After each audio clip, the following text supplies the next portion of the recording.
Alors, pour finir un peu la présentation, donc on est 1, 2, 3, 4, 5 membres du groupe SFPC Gériatrie, 1, 2, 3, 4, 5, 6, pardon. Donc Lise Bernard, et on vient un petit peu de partout en France. Vous avez Julien Roquin, vous avez Rachel Puech, Aurélie Terrier-Langlais, Prudence Gibert et Mathilde Dambrine. Voilà. Donc c'est au titre de notre appartenance à ce groupe-là qu'on vous présente l'atelier.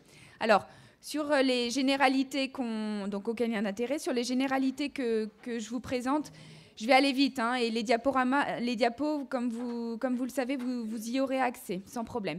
Alors, la population âgée, vous le savez, est une population qui est, les messages à retenir, vieillissante, c'est-à-dire qu'on est passé d'une espérance de vie en un siècle de 50 ans à 80 ans. Et on a une population des plus de 65 ans qui est de l'ordre de presque 20% et qui ne fera que s'accroître dans les années à venir. C'est une population également qui est hétérogène de par les paramètres, la variabilité des paramètres en termes de modifications physiopathologiques, pharmacocinétiques et des pathologies qui les affectent, ainsi que de la polymédication qui est associée. C'est pour ça que la prise en charge médicamenteuse des patients âgés est très complexe. Ils sont donc sujets à de nombreux accidents iatrogènes qui sont beaucoup plus fréquents, graves et coûteux que les sujets adultes jeunes, avec, comme vous le voyez, des chiffres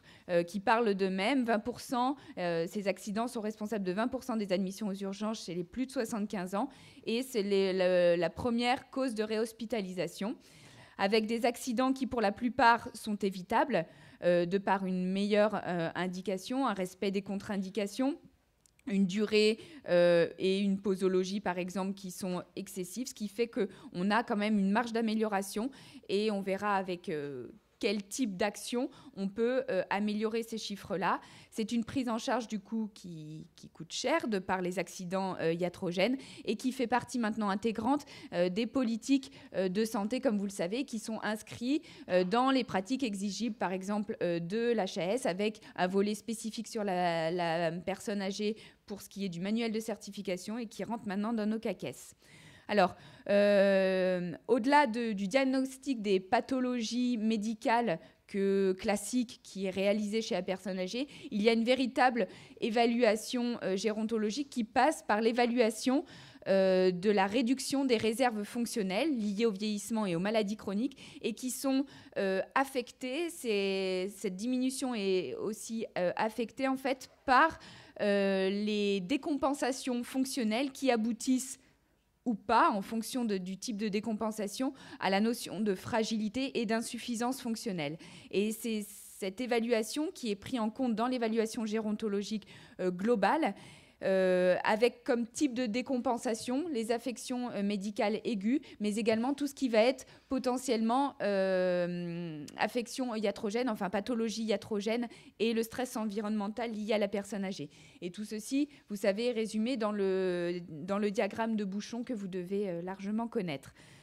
La cause de la iatrogénie médicamenteuse chez le sujet âgé, elle est diverse, hein, vous le savez. Elle peut être liée aux médicaments, aux patients, aux organisations. En ce qui concerne le patient, le paramètre pharmacocinétique le plus affecté est l'élimination rénale, qui est diminuée, qui expose le patient à des effets indésirables plus importants. C'est pour ça qu'il est important d'adapter systématiquement les posologies et puis de vérifier sans arrêt la fonction rénale en cours de traitement et de doser certains médicaments les plus métabolisés et les plus éliminés par le rein.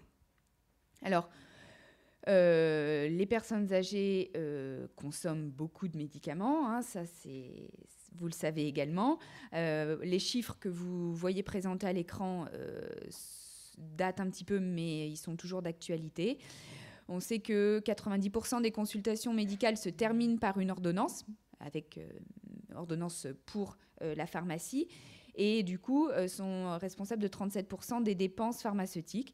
Cette polymédication, alors vous savez, le seuil globalement qui est communément admis c'est de 5 médicaments par ordonnance quand on parle de polymédication, sachant que maintenant, on en est pour certaines études à parler de 10 médicaments, puisque cette charge thérapeutique augmente, qu'il y a plusieurs indicateurs qui permettent de la mesurer. Je ne vais pas rentrer dans les détails, mais que globalement, ces indicateurs donnent des chiffres qui varient, et que si on prend en plus en considération les associations médicamenteuses quand on évalue cette polymédication, et en fonction également des conditionnements trimestriels, on arrive à des chiffres qui s'accroissent davantage pour la mesure de la polymédication chez le sujet âgé, notamment de 75 ans. C'est un rapport ici qui date de 2015. Et du coup, les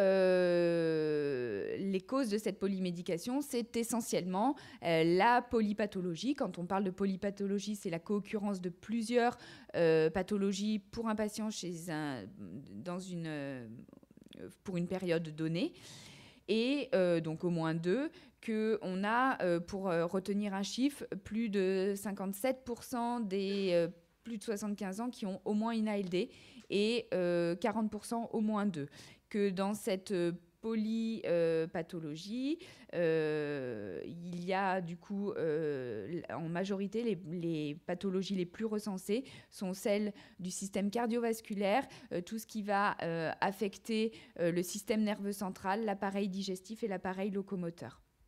Donc dans ce contexte de polypathologie, le médicament souvent est une chance, mais toute pathologie n'appelle pas forcément un médicament, et que les effets, que les problèmes liés aux médicaments sont de nature diverse, et que parmi ces problèmes, la plus redoutée est la prescription médicale inappropriée, qui considère l'erreur potentielle autant en excès qu'en défaut, et ce qui a donné naissance un petit peu aux 3 modalités de prescription médicamenteuse inappropriée, que sont l'overuse, qui est un excès de traitement, c'est-à-dire un médicament qui est donné alors qu'il n'y a pas d'indication, par exemple des benzodiazépines, l'exemple le plus connu, au long cours pour de la dépression, alors que normalement elles ne sont pas dans cette indication-là.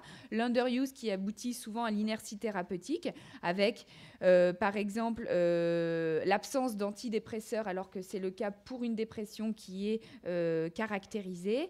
Et la misuse, c'est le mauvais usage, un petit peu l'usage inapproprié de certains traitements en termes de durée, en termes de dose, en termes de fréquence d'administration. Et par exemple, typiquement, l'utilisation de la metformine chez un diabétique de type 2 âgé avec une fonction rénale altérée.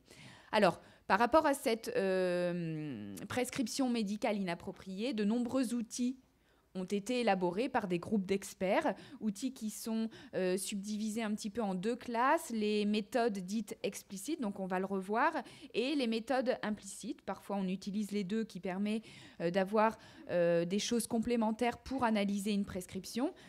Sur les critères explicites, c'est-à-dire, en fait, c'est des critères dits rigides, puisqu'on va cibler une situation, une pathologie, un médicament précisément, je dirais sans se préoccuper du reste, même si c'est un peu tronquer les choses, mais disons à partir de listes qui ont été établies par des groupes d'experts à partir de revues de la littérature, de consensus professionnel. Donc c'est globalement des listes de médicaments à ne pas utiliser ou à éviter chez la personne âgée, des listes dites négatives, mais on va voir qu'il y en a une qui combine aussi du positif, qui sont relativement simples d'utilisation, puisqu'on va appliquer la règle dite dans cette liste en trouvant le médicament que l'on voit sur l'ordonnance pour voir s'il est inapproprié ou pas. Et donc, ça permet globalement de faire simplement une analyse ciblée par rapport à une prescription. Le problème est que souvent, les listes ont été établies à partir de groupes d'experts dans un pays, dans une région, et que globalement, la transposition à d'autres régions, à d'autres pays est difficile par rapport aux spécificités des AMM, des indications, des spécialités qui existent dans le pays en question. Vous voyez, il y en a beaucoup. La première liste, enfin le premier outil explicite à être apparu, c'est les critères de Beers en 1991. Et ensuite, les auteurs se sont appliqués à pallier en fait les écueils recensés par rapport à cette première liste, qui était notamment le fait qu'elle ne soit pas justement transposable, le fait qu'elle ne cible pas les médicaments avec les plus pourvoyeurs d'effets indésirables médicamenteux, et le fait qu'il n'y ait pas de critères concernant des omissions de prescription. Et il y a un groupe d'experts qui a permis de pallier ce manque. On le verra juste après. Donc les critères de Beers, 1991, vous le voyez, il y a eu de nombreuses updates. La dernière en date est celle de 2015. Et celle de 2015...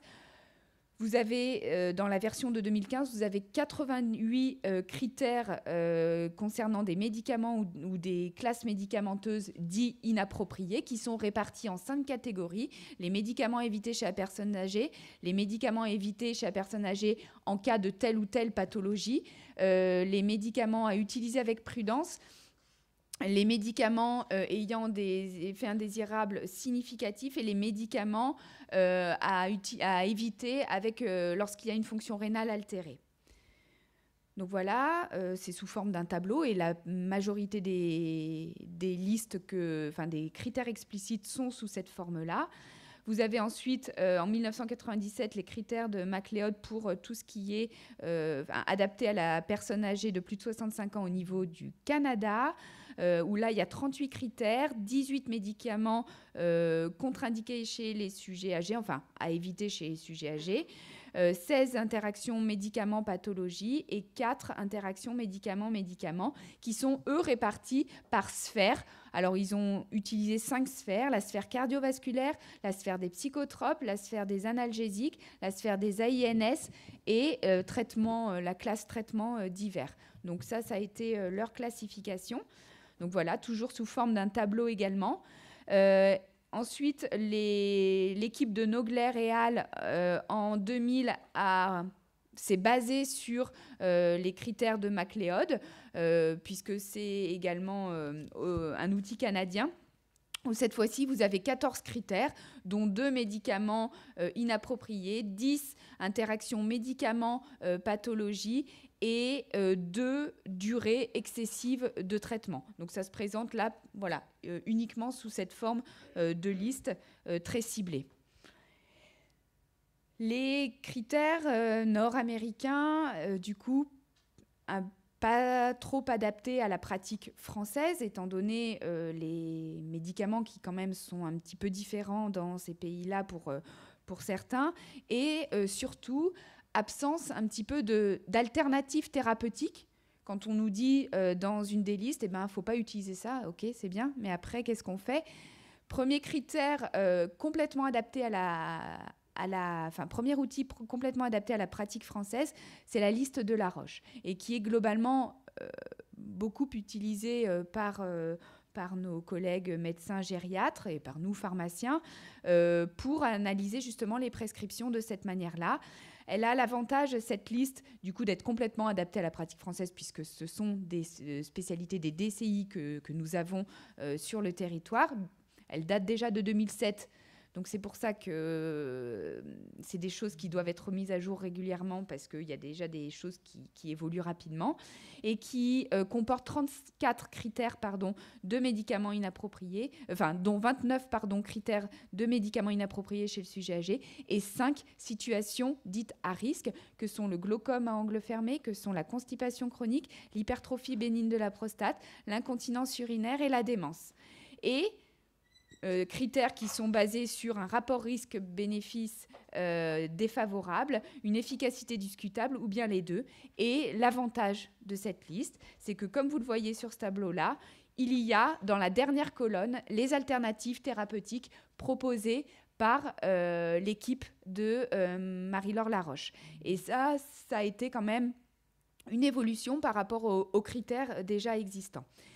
Et vous avez un des critères aussi qui est largement utilisé, nous, dans notre pratique, que sont les critères Stop-Start, qui émanent du Canada et qui ont été traduits dans de nombreuses langues, dont le français, qui sont un ensemble de critères de médicaments à éviter chez la personne âgée, donc les critères STOP, associés à cela des critères START, c'est-à-dire des médicaments qu'il faut prescrire, qui sont indiqués dans telle situation pathologique chez les sujets âgés et qu'il ne faut surtout pas, du coup, oublier de prescrire parce que le rapport bénéfice-risque est favorable. Et ce sont les critères START, donc ils sont regroupés dans un même outil. Sur le papier, il n'est pas très sexy, mais globalement, il est très bien conçu puisqu'il est classé. Tous les critères sont classés d'une part au niveau des critères STOP et d'autre part au niveau des critères START par sphère physiopathologique, la sphère endocrinienne, la sphère cardiovasculaire, la sphère du système nerveux central, etc., etc. Et pour chaque médicament à éviter, il y a la plupart du temps une explication par rapport à cela. Et donc, alors ça, c'est un extrait, mais on va vous distribuer la plaquette. Ça fait plusieurs pages. Hein. Et enfin, vous avez les critères implicites qui, eux, permettent d'avoir une approche globale et individualisée qui consiste en l'analyse ciblée et systématique de chaque médicament dans une ordonnance pris un à un et qui sont, du coup, qui requièrent d'avoir toutes les données clinico-biologiques et qui sont fondées beaucoup plus sur le jugement clinique et qui, du coup, sont dépendants de l'évaluateur. Donc ça, c'est, du coup... un des critères qui fait que c'est plus difficile à utiliser en routine parce qu'on a une variabilité inter-évaluateur et que vous allez le voir puisque vous allez travailler dessus. C'est un outil qui est très chronophage lorsqu'on l'utilise, puisque pour chaque médicament, on va faire une analyse en 10 points, notamment avec la méthode MAI. Et comme vous le savez, les ordonnances de nos sujets âgés ne sont souvent pas restreintes à 1 ou 2 médicaments, mais en comportent très souvent des dizaines. Hein. Donc c'est pour ça que c'est un petit peu long, mais ça a le mérite au moins d'être exhaustif sur toute une prescription et d'avoir quelque chose de vraiment individualisé au patient par rapport à son contexte clinique. Donc voilà, l'un des outils est quasiment le seul qui est utilisé comme méthode implicite pour réaliser cette analyse, c'est la Medication Appropriateness Index et qui a été développé pour coder chaque médicament en 10 points que sont l'indication, l'efficacité, la posologie, les modalités d'administration, les interactions médicamenteuses, les interactions médicaments-pathologie, contre-indication par rapport à certaines pathologies, la redondance médicamenteuse, la durée de traitement et le coût qui est également associé. Avec une hiérarchisation de la pondération pour chaque critère. On va vous montrer la méthode de calcul, ce sera plus explicite sur le document qu'on va vous distribuer. Et du coup, pour chaque médicament, on a un score pour chaque médicament, compris entre 0 et 18, et on répète cette analyse pour chaque médicament de la prescription. Et à la fin, on a une méthode standardisée parce qu'il y a eu une cotation, mais qui a été faite par un évaluateur avec son jugement clinique par rapport au patient dans le contexte clinique du patient. Voilà comment ça se présente. Il n'y a pas eu de traduction officielle validée française. Nous, on vous proposera quelque chose qu'on a recensé aussi de la littérature pour ceux qui se sont attardés dessus. Et puis là, je passe très vite, une revue un petit peu de médication qui se fait en collaboration avec les médecins, qui est très peu utilisée. Et après, bien sûr, je finirai par ça, tous nos outils de pharmacie clinique, toutes nos actions de pharmacie clinique qui rentrent comme outil finalement avec notre expertise en tant que pharmacien, donc avec l'analyse pharmaceutique. Et vous verrez que finalement la MAI est une analyse pharmaceutique très approfondie, avec une cotation qui est réalisée. Les entretiens, consultations pharmaceutiques, maintenant le bilan partagé de médication réalisé à l'officine qui va prendre son essor. Et puis, plus poussé pour ceux qui ont développé ça déjà dans leurs établissements, le plan pharmaceutique personnalisé. Et un outil aussi que beaucoup d'entre vous connaissent très probablement, c'est le PAPA. C'est un guide qui a été réalisé par la Société française de gériatrie de gérontologie et qui est honnêtement hyper pratique, hyper bien conçu, qui se présente sous un petit livret qu'on va vous distribuer également, ou qui recense 42 fiches thématiques en fait, conçues exactement sous le même modèle, les buts du traitement, les indications, qu'est-ce qu'il faut prescrire, qu'est-ce qu'il faut proscrire, et le suivi qui doit être réalisé rigoureusement chez nos patients âgés, tout ça adapté à la personne âgée. Et honnêtement, c'est un guide de poche qui nous sert beaucoup de Bible parce que il a été bien fait, il est facile d'utilisation. Et puis, comme je vous le disais, notre expertise pharmaceutique qui permet d'avoir en permanence ce réflexe iatrogène pour éviter la cascade médicamenteuse notamment. La fonction rénale, je ne reviens pas dessus puisque je l'ai dit. Et puis, comme vous le savez, notre groupe gériatrie a élaboré une liste nationale des médicaments, des formes orales sèches, écrasables ou, pour les gélules ouvrables en fait, puisque vous savez que cette pratique est très fréquente chez les personnes âgées. Et cette liste a été élaborée à partir des RCP de chaque produit, mais également à partir des données de stabilité que l'on a récupérées de chaque laboratoire, qui est normalement mis à jour assez régulièrement, une fois par an, et qui était disponible sous forme d'un tableur Excel jusqu'à il y a peu de temps. Mais depuis quelques mois, la base est une base logicielle avec un moteur de recherche où vous tapez le nom du médicament, que ce soit DCI spécialité, et vous trouvez les recommandations en termes d'écrasabilité ainsi que la fiche Teriac associée au médicament. Donc je vous invite à y aller, c'est en accès libre sur le site de la SFPC. Et puisque vous savez que normalement l'écrasabilité, l'écrasement d'un comprimé, c'est une prescription qui doit être réalisée et pour pouvoir ensuite la réaliser dans les bonnes conditions pour avoir un bon usage du médicament chez nos personnes âgées. Voilà, je ne ferai pas plus long, déjà un petit peu. On va maintenant, comme je vous le disais, vous distribuer 3 des outils qu'on vous a présentés. La méthode implicite, la MAI, avec la pondération des 10 critères pour chaque médicament. Et vous allez en fait analyser le cas complet avec la méthode implicite MAI, d'accord ? Et chaque groupe aura une méthode, aura un cas express différent à analyser avec l'un des 2 outils qu'on va vous distribuer de critères explicites, que sont la liste de la Roche et les outils Stop-Start, puisque ce sont les plus fréquemment utilisés pour notre pratique à nous françaises.